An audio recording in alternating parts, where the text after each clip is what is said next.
Les spéciales de l'info. Le spécial de l'info au salon d'agriculture avec Sensation. Je suis aujourd'hui avec Bertrand Pillet et Catherine Pillet. Bonjour à tous les deux. Bonjour. Alors donc vous êtes agriculteur, producteur et vous Catherine, donc vous gérez un petit peu tout ce qui est commerce, etc. dans votre production. Alors dans un premier temps, je me tourne vers vous Bertrand. Est-ce que vous pouvez nous présenter un petit peu votre activité, votre production ? Auparavant, j'étais agriculteur conventionnel sur 122 hectares dans le sud-est du département de l'Eure. Et puis, à force de traiter pour avoir de moins en moins d'efficacité, je me suis penché sur l'agriculture biologique. Et 2 ans auparavant, j'avais cherché à faire d'autres productions, dont je me suis lancé dans le quinoa, la lentille verte. Et depuis, je suis parti sur la lentille beluga, lentille corail, haricots flageolets verts, haricots rouges maintenant, et puis pois chiches noirs. Voilà. Alors vous avez dit que depuis 2019, vous êtes passé à l'agriculture biologique au bio. Pourquoi avoir fait ce choix et qu'est-ce que ça a pu changer pour vous ? Et je me tourne vers vous Catherine. Ça a changé beaucoup de choses sur la ferme. On s'est complètement remis en question suite aux aléas climatiques. Et là, quand on est passé en bio, on a changé aussi le matériel. On a fait des travaux pour la conservation de nos produits. C'est toute une chaîne derrière qu'on imagine à peine.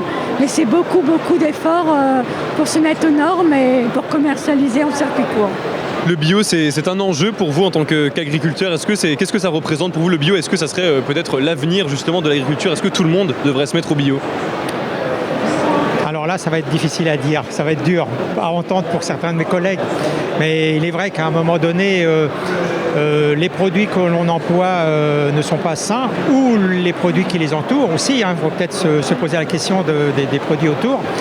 Et puis, faut quand même peut-être arrêter de balancer toujours des pesticides sur les cultures tous les 10 jours, on va dire. Voilà. On a tendance à dire que l'agriculture biologique, ça peut coûter plus cher aux producteurs, aux agriculteurs. Est-ce que ça serait quelque chose de nécessaire justement pour franchir le pas ? Oui, tout à fait. Effectivement, on a des problèmes, surtout au moment de la reconversion, où là, les rendements baissent et les prix ne sont pas là. Et puis on pourrait en parler un peu là en ce moment, dans le contexte actuel, le prix du conventionnel monte, mais le prix du bio, lui, baisse. Et là, ça va devenir un problème quand même, parce qu'on a quand même des décharges autour qui vont arriver, des emprunts à rembourser également. On a investi dans du matériel. Moi, je suis passé dans 2 choses, à la fois dans le bio et le circuit court. Donc c'est vrai que ça fait beaucoup de choses à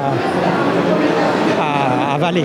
Voilà. Merci beaucoup à tous les deux d'avoir répondu à nos questions. C'était assez bref. Le spécial de l'info au centre de l'agriculture, ça continue. On se retrouve dans un instant. Les spéciales de l'info sur Sensation.